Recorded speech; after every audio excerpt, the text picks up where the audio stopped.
அனைவருக்கும் அஸ்ஸலாமு அலைக்கும் வரஹ்மத்துல்லாஹி வரகாத்துஹு. அல்லாஹ் நம்மளுக்கு கொடுத்துருக்கதே 5 வேலை தான். 50 வேலை ஒன்றும் இல்லை. அல்லாஹ் முதல்ல 50 வேலை கொடுத்தான்.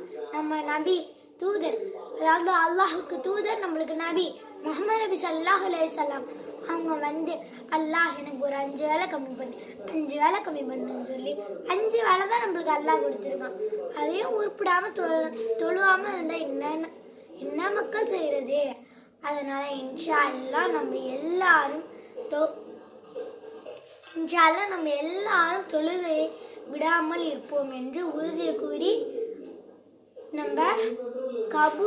நம்ம இறந்து போற வரையும் தொழுகை விடாமல் இருந்தீங்கன்னா நீங்க நல்லா இருப்பீங்க. உங்களுக்கு கஷ்டம் வரும், ஆனா அல்லாஹ் உங்களுக்கு இருப்பான் அப்படின்னு ஒரு நம்பிக்கை இருக்கும். அதனால் இன்ஷா அல்லாஹ் நம்ம எல்லாரும் தொழுவோம். அஸ்ஸலாமு அலைக்கும் வரஹ்மத்துல்லாஹி வபரகாத்துஹு.